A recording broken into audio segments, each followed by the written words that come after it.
Thank you so much for tuning in. Make sure you are subscribed to the Substack DaftOnDraft.football, where you will get access to all of these charts on Google Drive for every quarterback in the class, access to insider information on the Discord channel, film rooms every single week, live chartings every single week, big boards, positional rankings, more and more. So make sure you are tuned in.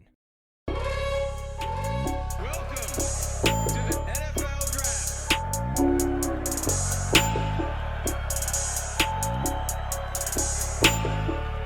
Welcome back into another mock draft Monday evening as we record, Tuesday as this episode posts. Again, as the season dwindles down, we're going to run more of these exercises. You guys hate every single pick we make anyway, so it's fun to get the comments, the hate comments. But James is out sick today, so I brought in a good buddy of mine, Sam Teets, to fill in for James in this collaboration on this mock draft. Sam, how are you, my friend? I'm doing great, Corey. For long-time listener, first-time podcaster and guest, so I'm excited to be here. Yeah, Sam, before we even get started here, why don't you just tell the people where they can find your stuff? Yeah, so you can find all my stuff at Sam_Teets33 on Twitter or at my Substack Sports Talk with Sam Teets. Been a quiet weekend. I'm just enjoying it with family right now, but I got a new big board dropping January 1st. That's going to be huge. Probably have like 250 names or so on there.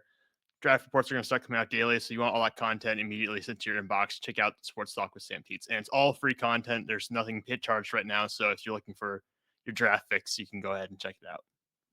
There we go. All right, Sam, as the guest of honor here, I will give you odds and the first overall pick here. So, Las Vegas Raiders losing the Tank Bowl last night to the New York Giants, or I guess winning the Tank Bowl to the New York Giants yesterday afternoon.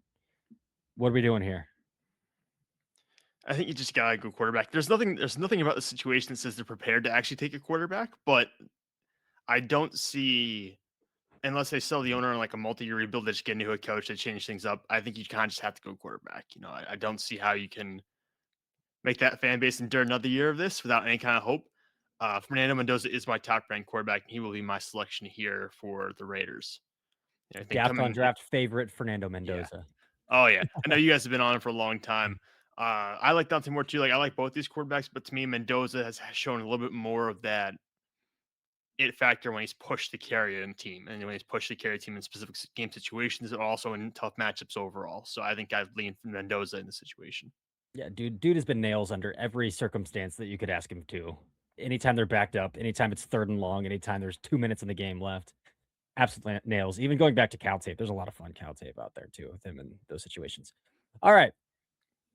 I'm going to go ahead and make a deal here. We're going to swap the Jets and Giants here. Again, it just makes sense. The Jets have a million picks, and we'll give the Giants both their first-round picks this year, and I'm going to force that trade just to push this through. We're going to flop that, and now the Giants hold the 18th overall pick and the 3rd overall pick here. The Jets have 5 first-round picks in the next 2 years, which is outrageous. So they've got the assets to move up. Even one spot here to stop a team like the Cardinals or the Browns from trading up here, and we're going to take the other quarterback off the board here, and that's going to be Dante Moore. And again, for me, the margin of error between Fernando Mendoza and Dante Moore on my board is razor thin. I have Fernando Mendoza as my 5th overall player in QB1, and Dante Moore as my 7th overall player in QB2. So very, very microscopic margin between those two. And I even think that Dante Moore is even more of a pinpoint passer than Mendoza. What does need to improve is what happens when he's sped up a little bit. What happens when the pressure cooker's turned up a little bit with Dante Moore. The Indiana game, it wasn't great. The Penn State game, it was great. He kind of willed Penn State to victory in the second half of that game. But so we've got a big matchup here. Those Oregon tackles haven't been the transfer portal gems that I think Oregon thought they would be, and they've got a heavy front four to go against and coming up this week against Texas Tech. So another pressure cooker opportunity for Dante Moore to really solidify his standing here as a potential top pick in the 2026 NFL draft. I think he might throw the prettiest ball of any quarterback for seriously talking about taking this high. Like it just looks effortless and looks amazing. It's so smooth. It's poetry. Yeah. Like the velocity's not excellent. Like the ball drive isn't excellent, but like it's just so easy for him. So it can fool the eyes. It can fool the eyes. Yeah. Like sometimes you don't even recognize it. Yeah. Love it. All right. Giants back on the clock here. Yeah, I mean, they need cornerback help and wide receiver help desperately. Obviously, Neighbors he's been banged up pretty consistently at this point now in the second year. Seeing any injuries, had a lot of hits to the head. I think you just go out and get Carnell Tate. To me, Tate has really elevated himself to being in contention for the wide receiver one in this class. I don't think you Mhm. can definitively say any one of these guys is really better than the others, but I think he's got more utility in the roles he can play in the NFL than someone like a Mekhi Lemon, certainly, even if Lemon is tough as nails. Mhm. Uh, I think if you're the Giants, you just got to build so much infrastructure on Jackson Dart and hope it works out long term. If you're trying, like, I know there's been some some Giants fans throwing around like, oh, we would take another quarterback. You're obviously not doing that. You're going to do everything you can with this build right now, and if it falls apart, then you're just hitting the reset button in a year or two, Yeah. essentially. Yep. I would agree they're gonna give him at least another year here, and I think Carnell Tate is especially I think once we get to Indianapolis, things could get interesting with the Jordan Tyson conversation just because the collarbone and the soft tissues and the injury, like, they stack up to the point where, like, I wonder if something's gonna get flagged in Indy, so if Carnell Tate becomes wide receiver 1 in this class, I would not be shocked. Yeah, I think we as like a draft me community are gonna have some come to Jesus moments with some of these prospects in terms of like the guys who are 25 years old or 24 years old that have missed multiple seasons and have like played half the games the past 3 years. We're gonna have to deal with this eventually, and it'll probably Yeah, happen here in the next 2 or 3 months. I agree. Alright, Tennessee Titans. So, I'm really torn here. Obviously, the defense is rough, especially Juice at off the edge. But again, there's not an edge rusher. I feel like taking this high, and even if would consider Arvell Reese a full time edge player, which I don't, I'm not quite sure this is the position to take him. Um, I mean, do I just? I feel like I just take Jordan Tyson off the board here. They've used so many assets on their offensive line. They're not going anywhere there. I'm gonna be honest. This draft is one of the hardest to mock draft for in It's recent it's history. I it's feel like. awful. Yeah, Yeah, it's it's terrible. I mean, I've guys like I put together like a board of possible picks for every team, so I was prepared for this, and I'm like listing third round picks, but like pick 20. Like guys have third round grades on. Like this is not ideal. right. Yeah. So like there's part of me that wants to go Arvell Tate just because there is that utility kind of the utility ability to his game. But fourth overall is high for a player like Arvell Reese, who I think the play over the back half of the season has been fine, but it hasn't, I don't think, been nearly as disruptive or violent or like possessed as it was early in the season. Yeah, and if I'm a GM of a team that's like teetering on the edge of disaster over the next couple of years, I don't know if I want to draft a positionless player. Like I know he's not truly positionless, but you have to find a home for him. Idea like something like that. So I want to pick a player Yeah. who's more locked into a certain role. I guess you could say. Yeah, and I think that's just going to lead me to Jordan Tyson. Just get another weapon for Cam Ward. We've got a really early run on wide receivers, but I really don't know what else to do in this situation. Yeah, I think no, I'm with you there. There's just really no easy option besides Tyson, and everything else is like it's gonna feel like a reach no matter what. It feels like at four, whatever it ends up being, it's gonna feel like you're picking a little bit too high, 2 or 3 picks too high. Yeah. Once you get to like pick 9 in mock drafts, it's like, all right, where's the value at here? And it's Yeah. like almost completely gone. Yeah. Oh boy, Arizona. It feels like offensive line is going to be something they need to look at here, specifically at like the right tackle position. Try to figure out some of the bookend stuff here. Because I love what Paris Johnson has done early in his career, even though he's dealing with injuries right now. Mhm. Um, Quarterback as a whole might be a discussion for this team down the road, and you might have to be set. You might have to set things up long term for the success of whoever the next quarterback is. And to me, that starts really in the trenches. Um, Question for you: Yep. are we considering Trevor Gooseby being in this class? I know he hasn't made an official declaration. I'm leaving it up to you what you want to do with that. I say we let it fly. Until he makes a decision, we can let it fly. All right, so it really comes for me. Then it comes down to: do you want to go with him and shift him over to the right side of the line, or do you want to go with Spencer Fano in this situation? And well, I think that Fano is probably the more complete player now. I think Gooseby might have the higher ceiling long term. And I love the draft for ceiling when it comes to the offensive tackle position and when it comes to offensive Mhm. line. So I'm gonna take Trevor Gooseby here to Arizona at 5. He's been a player I've had like a really high grade on since the summer.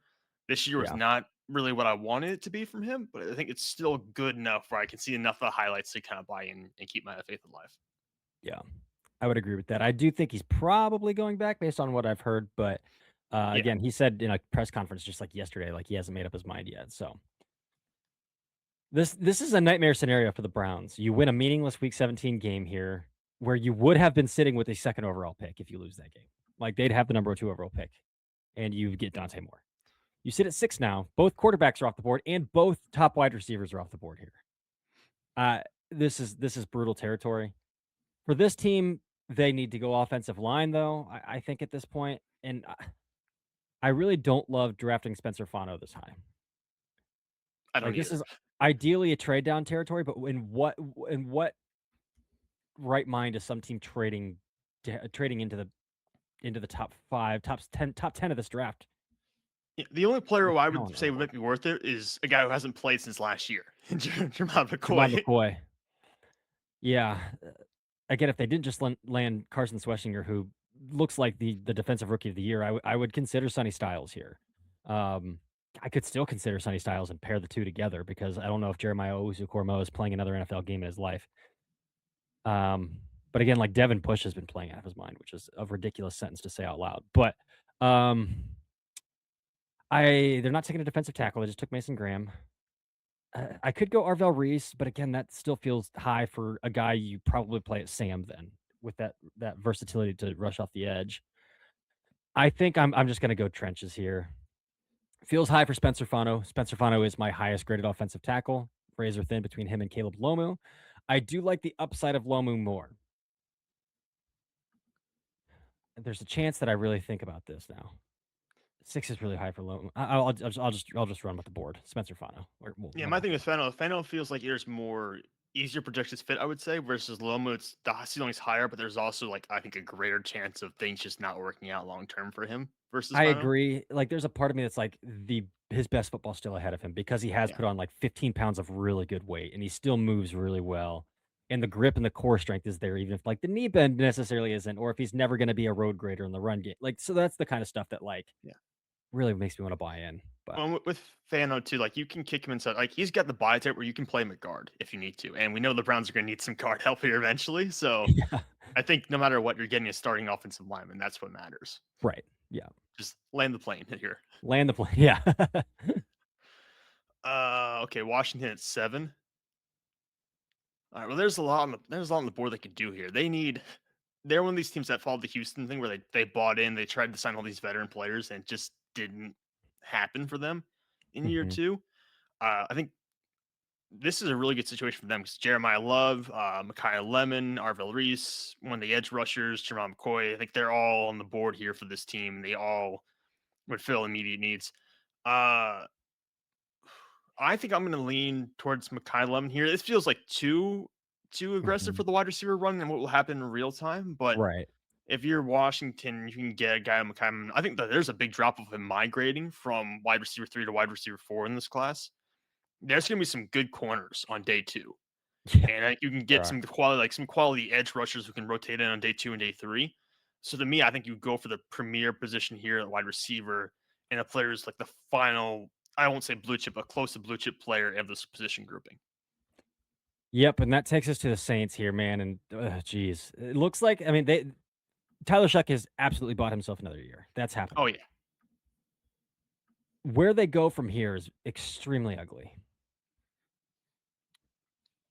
because their defensive line depth is pretty thin. Their edge depth could get ugly if Cam Jordan hangs it up here. even They if he could doesn't, go Cam Jordan. I mean, even if he doesn't, Cam Jordan still like. There's been a right, drop off the past 2 to 3 years. right. Their corners are Quincy Riley and Kool Aid McKinstry, two fine players. You could convince me they could take a corner, and then I think Jonas Sanker is a fine free safety, and I think Jordan Reed is fine. Although he might be a free agent, I'm not 100% sure there. No, he's not. He's not. Yeah, Belante yeah. Taylor So is. a nickel. That's not gonna well, I guess you could kick Quincy Riley into nickel where I think he's a better fit, and we could look at, like, Jermod McCoy here, who, again, didn't play football this year, but is the number 3 player on my board because I didn't change his grade from summer scouting. I don't have new information, why would I change my grade? We could also look at Demario Davis and his age. What's Demario Davis's contract situation? He's out.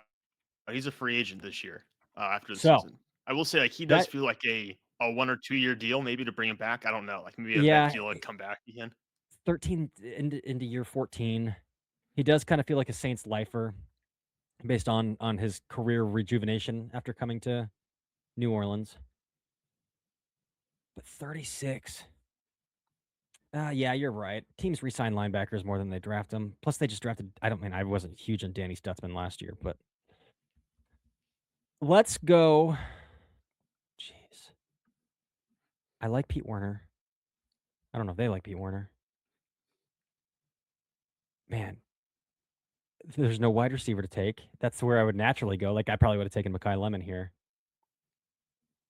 Oh, boy. Alvin Kamara is replaceable, but do they really like this isn't a team that takes a running back in the first round. I think we gotta look defensive line. Nathan Shepard is their other 3-4 defensive tackle opposite um Brady Brzee right now. So I think defensive tackle is a good move here. And based on my board, and I know I'm outrageously high on the player. I'm the highest that I've seen of any draft analyst. And if I'm going by my board, I'm gonna take Amori Washington, who I have ranked as defensive tackle 1.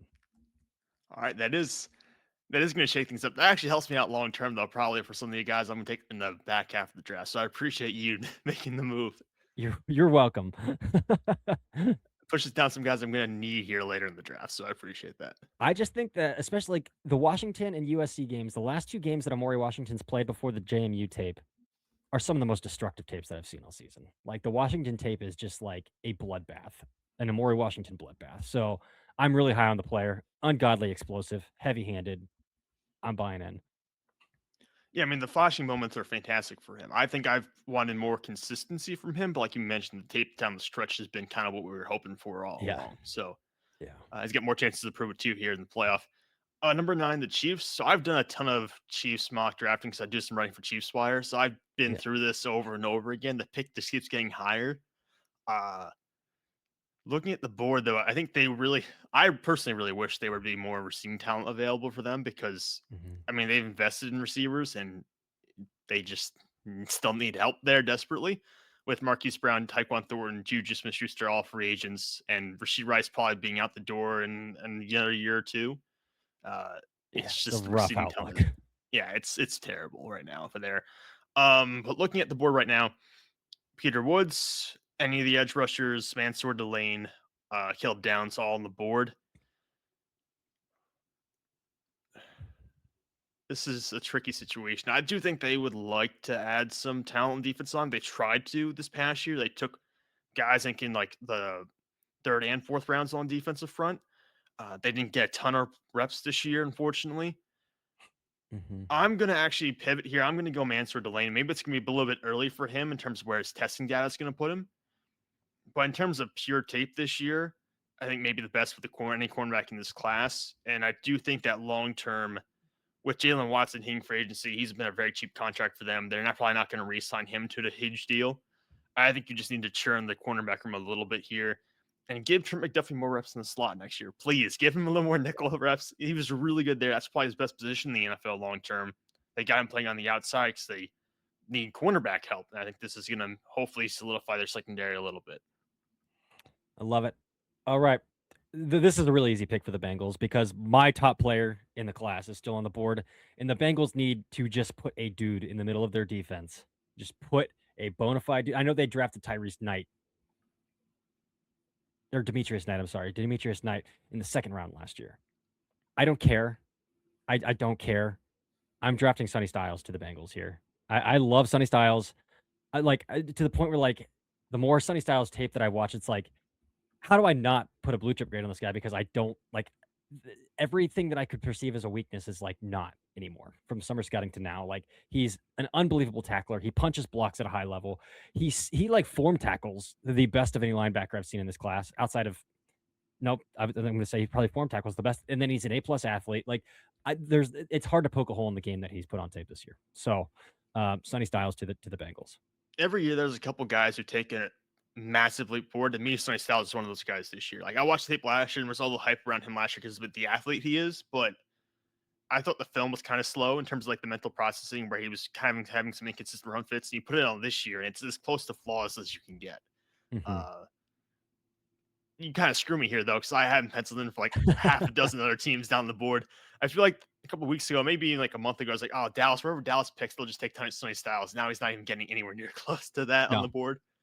Uh, the Rams have 2 picks here in the first round, which I wouldn't be stunned honestly if they trade out of one of those, try to Yeah. move some assets a little bit forward, or pick up some more in this draft class.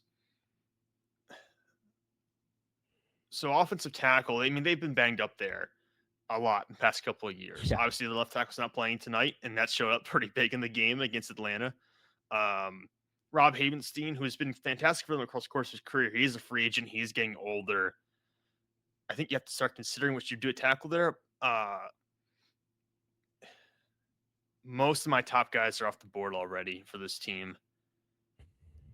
I think I'm gonna end up going with Francis. His last name Maui Goa. Is that how you say the Maui last name? Noah. Maui Noah. Okay, I've heard this Yeah. pronounced legitimately 5 or 6 different ways. This is probably a little bit early for me. I like him more as like As a this. guard. Yeah, I like him more as a guard. But the reality of the situation is all my other top names that I have listed down: Spencer Fano, Trevor Gooseby. Those guys are gone already. Delaney's gone. I think at this point, it's like, do you want to take Caleb Downs and replace Cam Curl with him, or do you want to reach for a Brandon Cisse at corner? I think now we know it's just easier for me to plug in here and fix the trenches, which they desperately need with a quarterback who's not going to move around a ton. Yep. I love it. My take on Maui Noah is like he's gonna be a serviceable tackle, but he could be a Pro Bowl guard. Yeah. And like, especially in this class, that's a player you take. Miami Dolphins. I probably would have taken Maui Noah here potentially as like a right tackle to potentially guard Phelan's side. Convert. Their corner situation is really rough. Jermon McCoy's still on the board. Like they've had a revolving door at I corner, didn't even man. realize he was still Oh there. yeah. Would you have sent him to Kansas City if you knew he was there? Or would you have stuck with Delane? uh, I really like Delane's tape. I think I Yeah. might have flipped it, but it's really like it's not 100% for me. I think I Yeah. want to see Jermon McCoy just move on a football field a little bit Yeah. more. Obviously, that's something I don't have access to, but I'm sure teams will have a better idea than I will. Yeah. So I was told a couple weeks ago that he was cleared in mid-November to play, but the team and him made the decision like they had already lost 3 games. There wasn't really anything they were playing for, that it was probably better for him not to play. But I was told that he has been practicing without a brace, or practiced all from that point on without a brace, and looked good on the field. So that's promising. I hope that means we see him in Indy doing some stuff and moving around. So yeah. Yeah, Dolphins fans are loving this. I mean, that's the best they probably could get. They don't know what the team's at, but that's probably the best pick they could have gotten in the situation. Yeah, I would agree. Again, the number 3 player on my board. Yeah, good player. All right, 13 Tampa Bay. They have a lot of interesting free agent situations right now. They also have a really banged up offensive line, but they're got all the guys coming back next year. Mike Evans is a free agent. Jamel Dean is a free agent. Levante David is a free agent. Did you know that Deion Jones is taking snaps for this team at linebacker? So I did know that, and then they also just signed Anthony Walker off of like the Colts practice squad or something like that. So and they brought they're Jason starting Pierre-Paul skeletons. out of retirement. Yeah, they're out there playing skeletons on defense. Yeah. Yeah. Deion Jones was a Pro Bowler in the mid 2010s at linebacker, is playing snaps for this team. But with Sonny Styles' name I circled here, he's obviously not on the board. I think it's Peter Woods, Keldrick Falk, David Bailey, and maybe like Brandon Cisse if you really think he can like jump a lot of people for South Carolina, because you need help desperately on the defensive side of the ball. Peter Woods didn't have the year I think people were hoping for, but I think he is a unique talent in terms of what he can do against the run versus the pass Clemson defensive tackles, who some have been more focused on like these penetrating 3 techs. You've got, I think, Logan Hall's coming up on a contract situation right now. You're going to get some help back when you get like former first round picks back who are healthy after having season ending injuries next year, where Kalijah Kancey is going to be in the middle. So you get Kalijah Kancey, Vita Vea, Peter Woods on that interior. I think that's going to be a really solid group going forward. I'll take Peter Woods here. Love it. All right, this is easy for the Cowboys. They just traded Micah Parsons. So why not draft another guy who is going to be drafted as an off-ball linebacker, and that you could potentially even start deploying off the edge and getting a lot of production like Micah Parsons? So this is the Arvell Reese landing spot, I think, pretty easily. They need linebackers big time. I think this is the move here. So Arvell Reese to the Cowboys at 14th overall. Yeah. Much more succinct than my long rant there in the last pick. Let me see if I can get a little bit short here. Detroit Lions. Oh boy. So Lions, I have to think they're going to try to re-sign Al-Qadim Muhammad because he's been really good for them across from Aiden Hutchinson. They still might want to invest a little bit more there. I think I'm looking at edge or I'm looking at guard here. Okay. to bolster this group. I mean, they think they've gotten picks at guard the past couple of years, and they like those guys, but I don't think that Christian Mahogany's played as well as you probably want him to play. Even Mhm. Tate Ratliff, of course, has been inconsistent. This is early for Vega Ione, but like this is a pick I think that the Lions might make. The Lions don't care They about don't. positional value. So I think that's what I'm going to do here. We're going to add that offensive line, take Vega Ione here, and just kind of hope to rebuild the trenches, which is what made them special in previous years. Mhm. I agree. All right, for the Ravens, this one feels really easy to me too, mainly because the neck injury to Nnamdi Madubuike, we don't know what the future holds there, but neck injuries are really really iffy. Again, we saw it with Jeremiah Usu-Cormo in Cleveland last year, and he hasn't played since. And the future looks a little muddy there. I think the future, I'm not gonna project anything with Madubuike, but I would say the future probably looks muddy at best there as well. Um, Looking at Ruben Bain, I think that he projects much better as a big end, like a 5 tech in base, and you kick inside to maybe even 3 tech, uh, and let him pin his ears back a little bit. I do think the 31-inch arms are prohibitive, man. I do, and not only that, but I think that the explosiveness, the juice off the edge, as the season has gone along, is getting a little more glaring to me as well. Um, so but how he wins is with hump moves, is through the chest, and I think that all translates really well to the interior. At 200 and what, 277, I think he is. So like he's not even undersized to a degree. To me, Ruben Bain playing interior, and again, the Ravens need edge help as well. So if you stand him up and you want to throw him out there as well, I don't think that's prohibitive at all. I think this is a good Ruben Bain landing spot to the Baltimore Ravens. Yeah, just find a role for him, right? Just take a really good Right. player and find a role. I think that's kind of where you end up with. The position converts do scare me though. Those guys always scare me. I try to avoid them. I was hoping Yeah. to I was hoping to push a few of them to you, so I'm glad you take Bane there. Uh 17 Minnesota. Sounds like Harrison Smith's gonna hang it up. Uh Looking at their offense right now and where they're at, I think you could talk about this and where defensive interior comes into play. So if Caleb Banks has a clean medical bill, maybe he comes into play early as this spot. I think maybe Colton Hood comes into play as early as this spot, depending on what the cornerback Mhm. situation looks like.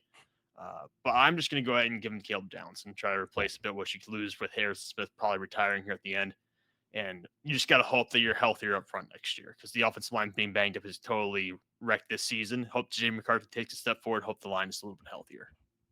Yep, and people watching this might be or listening to this might be thinking that this is way too late for a player like Caleb Downs, but I would just push back and say to that Kyle Hamilton was my top graded player in 2023. 2023? Was it 22? 23. Well, I can't even remember off the top of my head now. I can't either. It And all he went blurs 12 together at 12 some overall. point. Yeah. So like safeties get pushed down the board. It is what it is. Yeah. All right, the Giants back on the clock, and they took Carnell Tate with their first pick. So we could go right tackle because I think Jermaine Illuminor is probably nearing the end of the line, but this is too early for Blake Miller, I think, who would be the right tackle that I would consider here.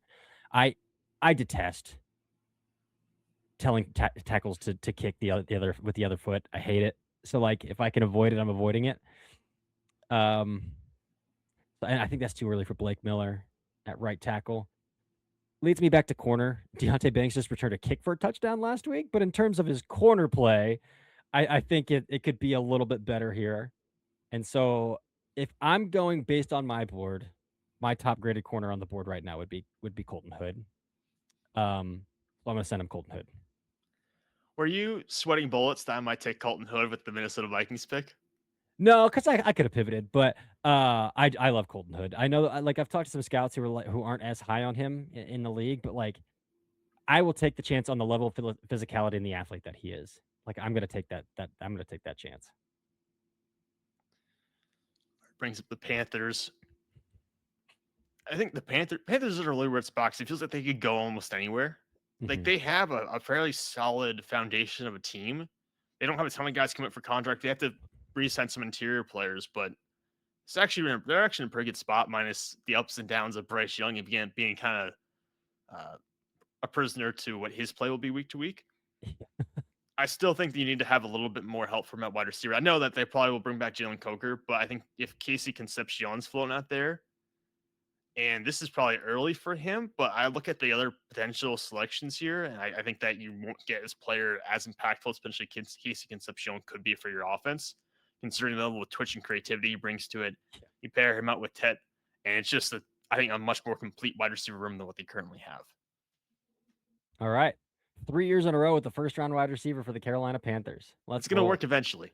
Eventually, they'll get the right pairing. All right. Pittsburgh Steelers.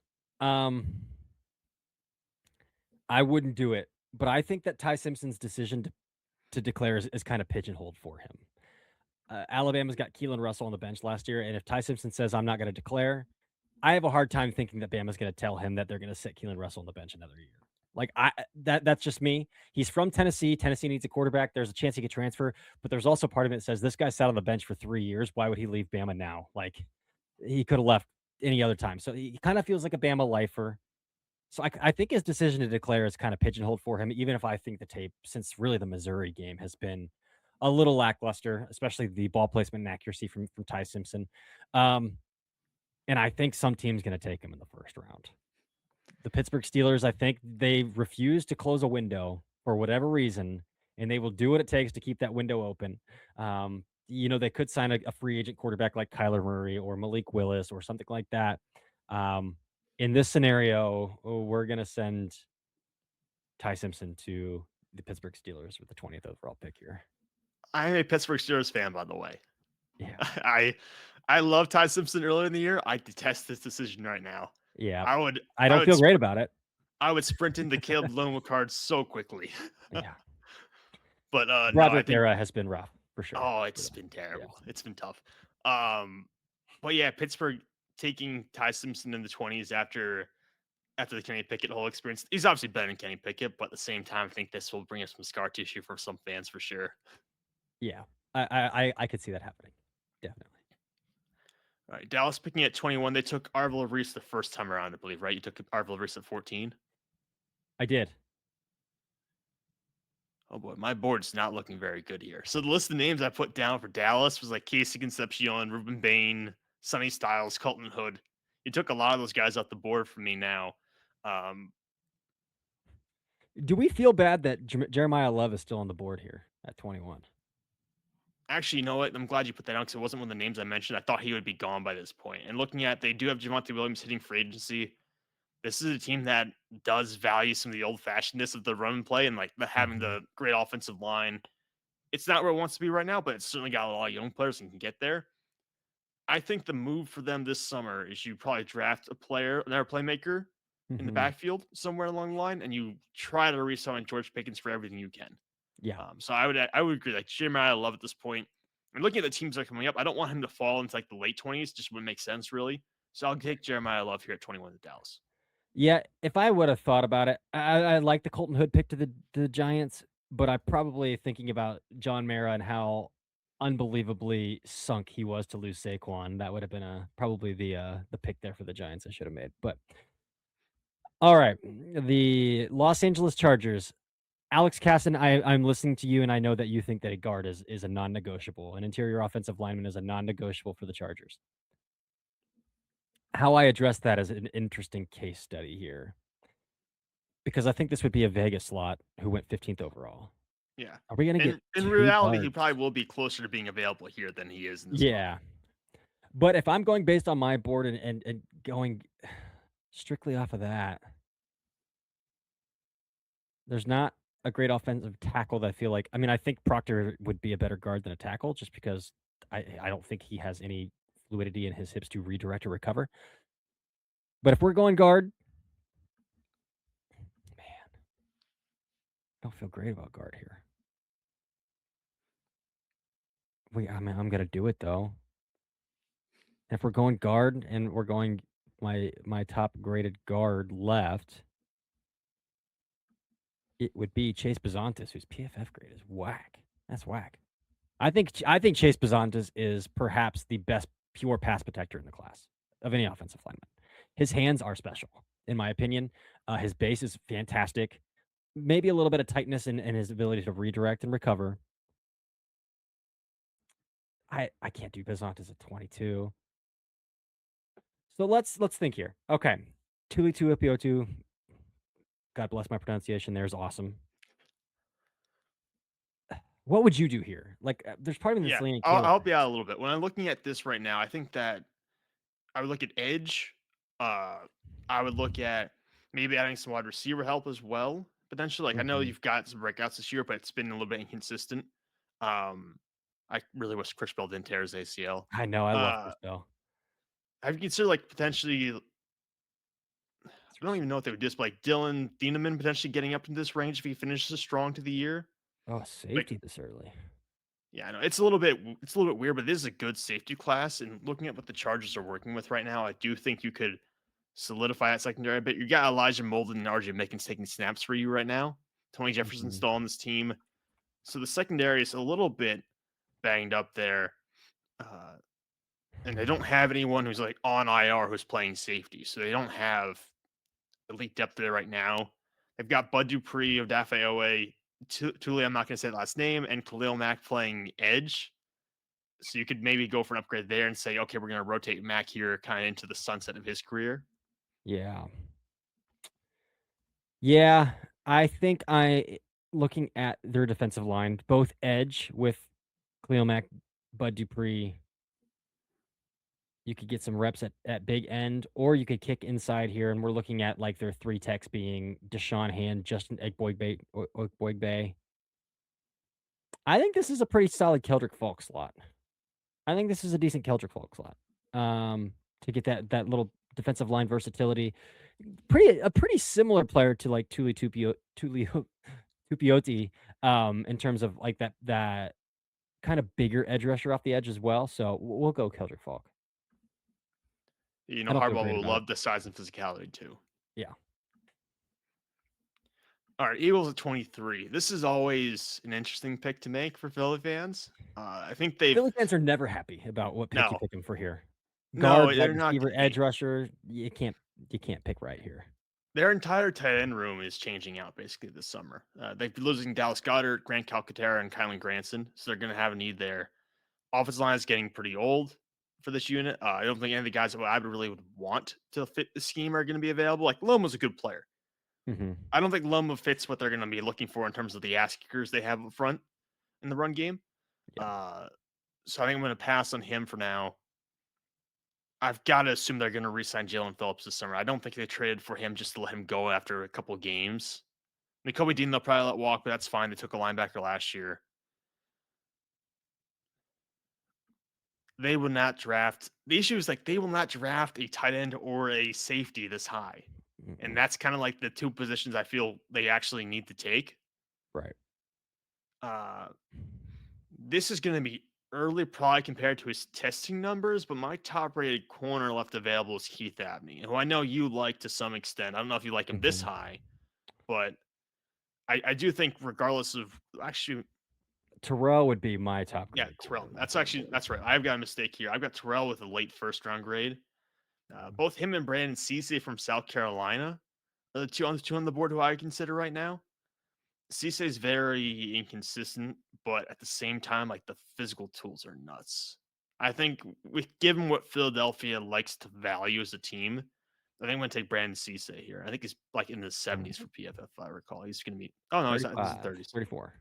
Yeah, like there's a boomer bust element to this pick, but at the same Mhm. time, the upside to me is fantastic. That brings us to Buffalo here. Buffalo's a tough one to draft for too. I think you could go edge based on the kind of Joey Bosa bridge they've been trotting out. I think you could go defensive tackle because they don't really have a body outside of Ed Oliver, and even Buffalo fans don't have a lot of love for Ed Oliver and what he can do against the run. Um, so this could be a Caleb Banks spot.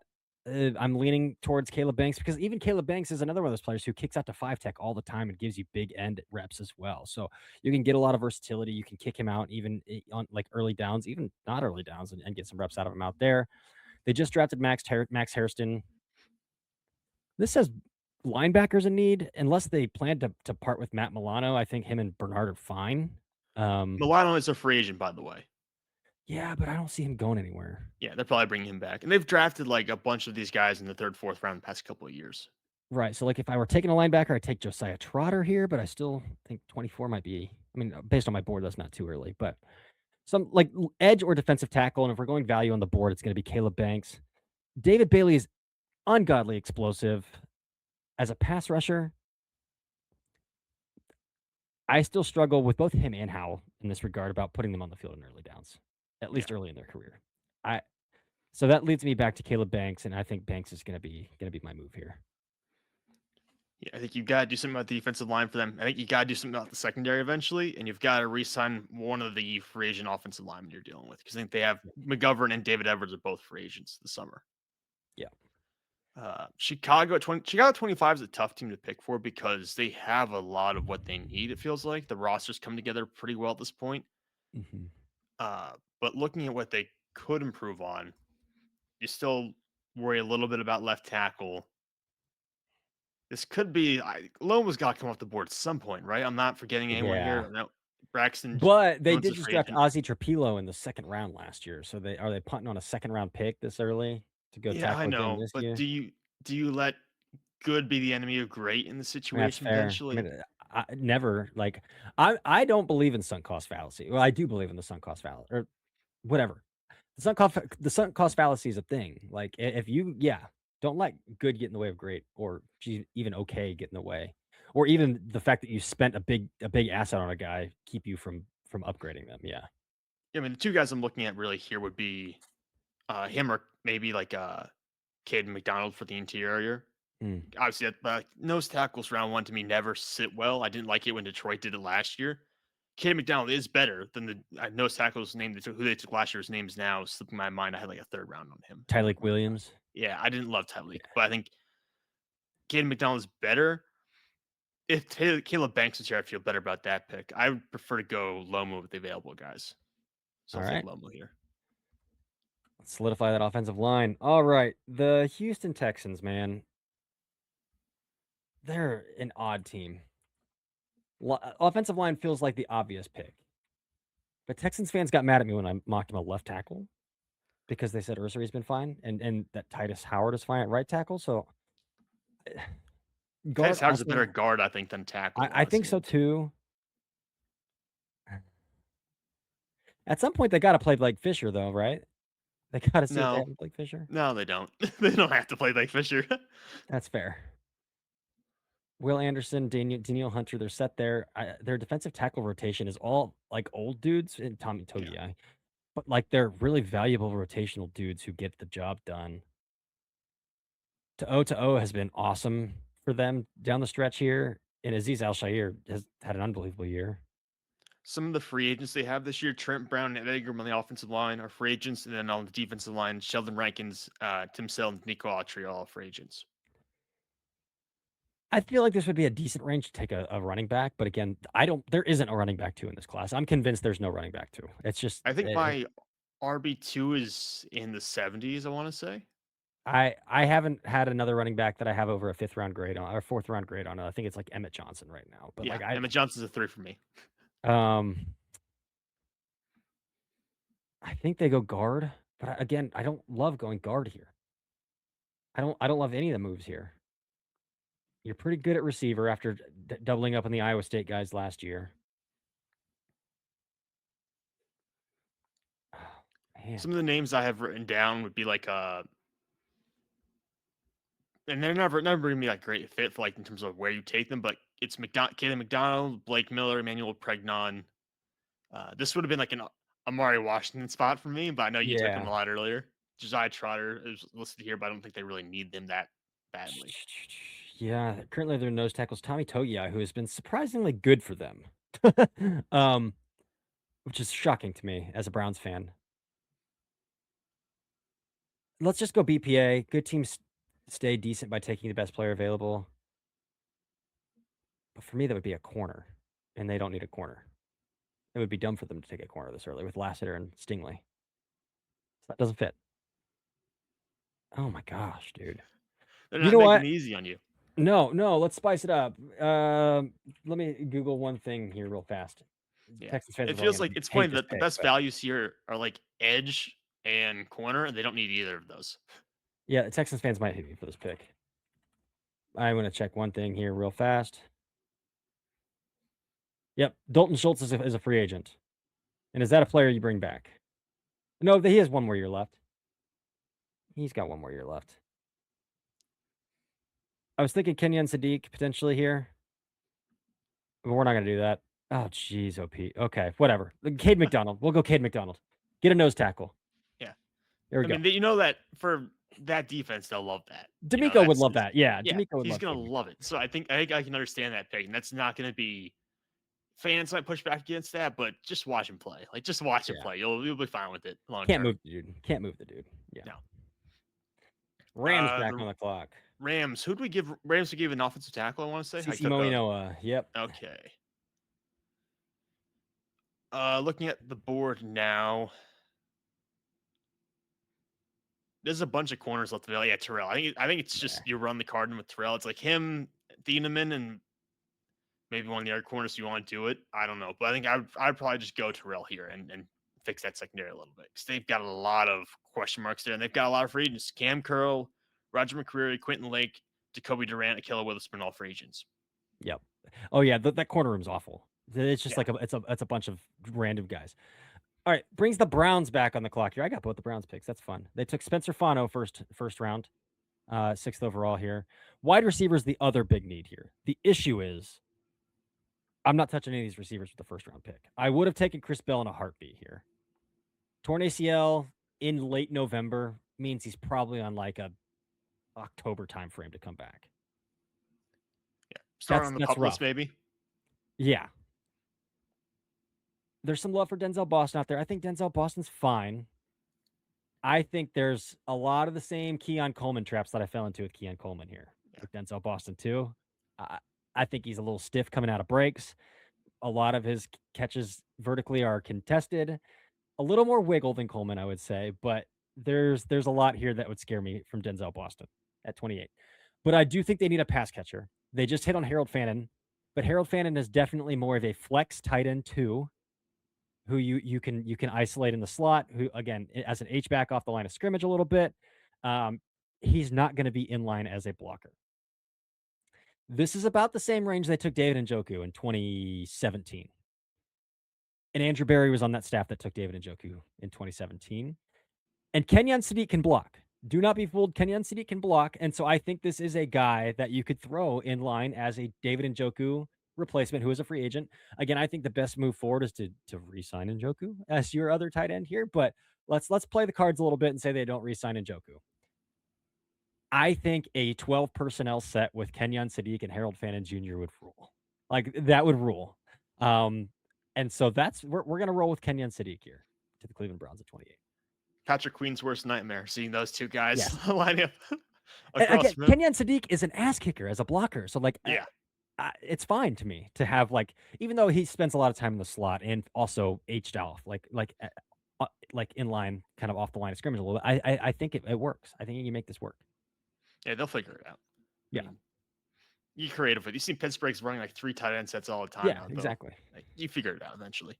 Right. The 49ers at 29. The 49ers have such a weird draft history, man. It's just such a unique franchise now they make their picks. But it feels like wide receiver, I would love to take Chris Bell here if I could. Like Chris Bell be your long like Deebo Samuel replacement from a couple years ago. Oh, yeah. You're not gonna get Brandon Ayuk back from the sounds of it. Whatever's going on there, that relationship feels really bad at this point. Like, it just doesn't seem like that's gonna work out. I've long been a proponent of this offensive line is not very good. It's in a good scheme, but it just I have been not... trying to replace Colton McKivitz for like 3 years. Yeah. I mean, look, I don't think the NFL will view Blake Miller this highly. I'm a Clemson fan. I've watched Blake every year, like play every game of his career. The dude has, while he didn't make the jump from 2023 to 2024, I think everyone wanted, the jump this past year has been legit. And he's going to have like 35-inch arms. He's going to run really well. He's going to test super well. He's added on some weight. He's keeping a good weight compared to where he was at last year. I don't know if he gets into the first round, but if you're talking like offensive tackles rising, which they tend to do, I think Blake Miller is one of the guys I'm actually going to consider here. And I'll take Blake Miller for this scheme, which I think is a good fit for him as well as an athlete. Yeah, I think this is an obvious Blake Miller spot, and I do think Blake Miller is going to end up in the first round. My one pushback on him is that his core is still like pretty cushy. He's got a pretty Yeah. cushy core, um, but he's kind of started to perfect the bear hug technique with his hands, to where he just eliminates any levers from pass rushers. He just like takes away any surface area between him and pass rushers, and it And, eliminates and he the has the ability to get beat tools. through the chest. Yeah. Oh yeah. Clemson does not develop offensive linemen at a high level. So I think when he gets in the NFL, he'll figure some things out that he wasn't getting in college. So I'm hoping for development there. But even like his development from starting as a true freshman, because he was a true freshman starter, from there Mhm. until now, it's been phenomenal for him. Cleveland's If you had finest. told Clemson fans the first round picks they would have would be Peter Woods, Avion Terrell, and Blake Miller, and those would be the 3 first round picks they would have, and you told them that in August, they wouldn't believe you. They would think there would be other guys going in these spots, not necessarily these 3. Yeah. Cleveland's finest. You can never go wrong picking a guy from Cleveland. That's all I can say. All right, the Patriots. This feels like the David Bailey spot. This feels like the David Bailey spot Oh to yeah, me. in fact, he's gotten this far down the board. Yeah. Again, Patriots have feasted with those stand-up Sams who they just let loose. Um, and that's what I think David Bailey is ideal for, is to be that stand-up overhangish kind of guy that you just let them pin their ears back and get after the quarterback. Um, kind of what like Matthew Judon had done for them for so long. Again, David Bailey's a different body type than a Matthew Judon type player, but I think I had a scout tell me he's plus 34-inch arms, and he's at 249 when the last time they were there. Which they didn't have summer measurements on him because he was a spring transfer window, so he missed the NFS visit when those scouts came out. But this feels like the David Bailey spot to the Patriots here. Yeah, I think they would love that pick for the value perspective. Mm-hmm. All right, Denver Broncos. Yeah, they're another odd one because they have most of their pieces in place, it feels like, as a team. I would love if Kenyon Sadiq would come be the man and kind of replace Evan Ingram for this offense. I would just love to see that in a Sean Payton system. I don't know if he'll ever get here.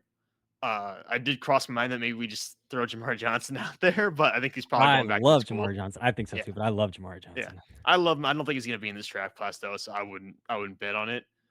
Um, Looking at the holes, you got to hope J.J. Barron does more at some point and kind of bumps Mhm. one of these guys out on this defense. So I don't think you're going to go corner. You'll probably re-sign Alex Singleton. I don't think he's going to go anywhere. He's kind of been emotional with his story and how Denver stuck with him. So I don't think he's going to be leaving the program.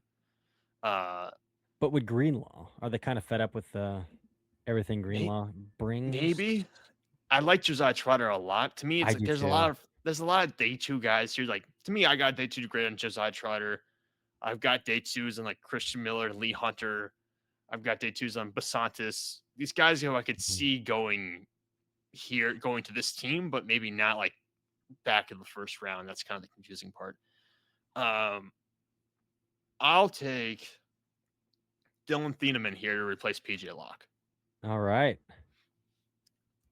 Thieneman's been lights out since the Penn State game. Yeah, and I don't love taking safeties in the first round. But I will say this is a loaded safety class. I feel like that someone's got to recognize that and kind of go for the top of the safety crop because it's a really like the first 5 or 6 names are really good. They are. They are indeed. Thieneman's profile from Purdue to Oregon's weird though. Like at Purdue, he was playing pretty much single high. Center field And safety. now he's like, now he's dropping down every snap at Oregon. So it's like it's such a weird, but he's playing really well. I think that it started out really slow. Like, he's not playing well at all until like it felt like he broke a glass ceiling with that game ceiling interception against Penn State, because from that moment on, he's been awesome for Oregon. Going into the year, I was like, Thieneman's so overrated. I think I was like Peterborough going back to like that first year of his starting tape where he's playing center field role. That's not really in the NFL much anymore for most defenses. I thought people were just buying into that. And I didn't think that was going to translate at all. And I put on the Oregon tape and he's playing all over the place. He's doing everything kind of. I'm like, okay, I can buy into this more translating into the NFL. Yeah, I think so too. All right, that brings us to the Seahawks here. Last pick here. At some point, they just have to replace Anthony Bradford, right? Like that's I mean, I know they just drafted a guard in the first round last year, but we're talking 32nd overall here. Like that's their clear weakness on offense. You could probably talk about a wide receiver too, because Cooper Kupp is Cooper cooked. And so, but they're getting strong play out of Torrey Horton. So like, I do think that perhaps they could redshirt Chris Bell. Like this could be a fun redshirt Chris Bell slot here at the end of the first round, pick 32. But like, if you can replace Anthony Bradford, I think you try to replace Anthony Bradford. And while I thought that like pick 22 might have been a bit too early for Chase Bezantis, you could sell me at Chase Bezantis at 32. You could sell me on Chase Bezantis at 32. So Chase Bezantis could also end up going back to school. In fact, I think there's a decent chance he does go back to school. What I've been told is that he also has a sister who goes to Texas A&M, and they're from New Jersey. So like, there's a little bit of tie there. Of like, he doesn't want to leave his sister in Texas by herself, as well as A&M is also graduating 3 offensive linemen, and they have the money to throw around to keep some consistency there along their offensive front as well. But let's go ahead and he hasn't made a decision yet, so we'll throw Chase Bezantis to the Seahawks at 32. All right, James. You're not James. You are James. Sam. You are not James. I get so locked in sometimes. I just fall back into repetitive nature.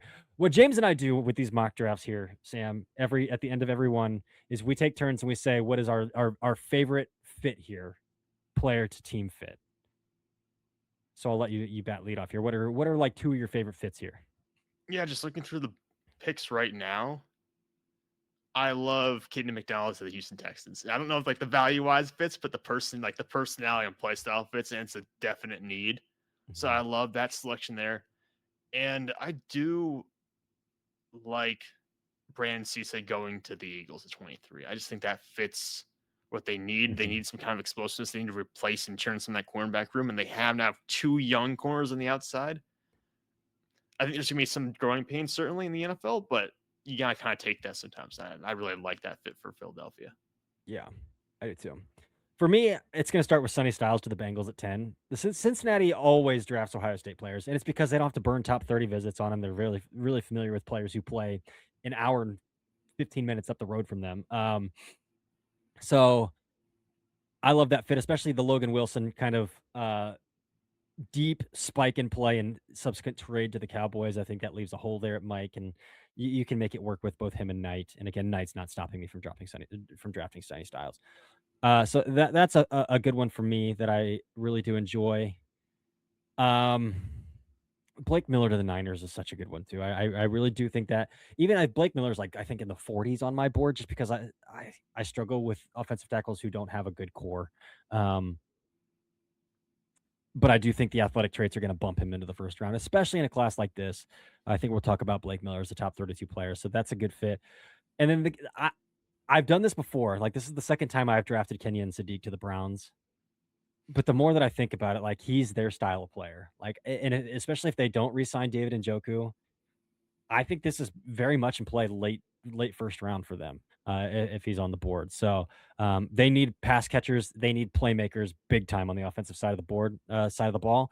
And if all of the receivers go off the board in this top 7 picks here, and then Casey Concepcion at 19, that's the best offensive playmaker left on the board. So, that's another one I'm a pretty big fan of. Yeah, I also like obviously Jermon McCoy to Miami. Like Yeah. Oh, that's just a great player to a team that desperately needs good players. So I think you just draft a player and kind of mail it in from there. yep. The Concepcion pick to me, like looking back at the board now, I'm like, it was definitely early for Concepcion on my part. That's probably like maybe my least favorite selection of my picks in this mock. I like Concepcion, but he is an undersized player who's got some limitations to work with. I think my least favorite of mine was probably Hood to the Giants. I probably should have gone Jeremiah Love there, but I do. It's I'll buy into Colton Hood's tools, man. The explosiveness and the physicality he plays with. it's I'll buy hard to into pick it. in the teens for these teams right now because like there's a gap between like the really good players and then you Mhm. just can pick whoever you want to late first round and you kind of justify it with this class. But in that middle section, it's really tough to find the value there. Yeah, for sure. Again, we'll get a lot of comments. I get it. It's a mock draft. You're not going to love every pick for your team. We do one every week now that we're out of the season here, so you'll have more to hate. We appreciate that you watch and you listen and you engage. So, but that's going to be it for this episode of the Daft on Draft podcast. Again, thank you, Sam, for coming on. One more time, give the people a shout about where they can find you. Yeah, you can find all my mock drafts, my draft reports, my big boards on Sports Talk with Sam Teets. It's a Substack. It's free to access. We're going to be dropping a new big board on January 1st. So I hope to see you all there. Check that out. And you can follow me on Twitter at Sam_Teats33. All right. Well, until tomorrow, this has been another episode of the Daft on Draft podcast. See ya.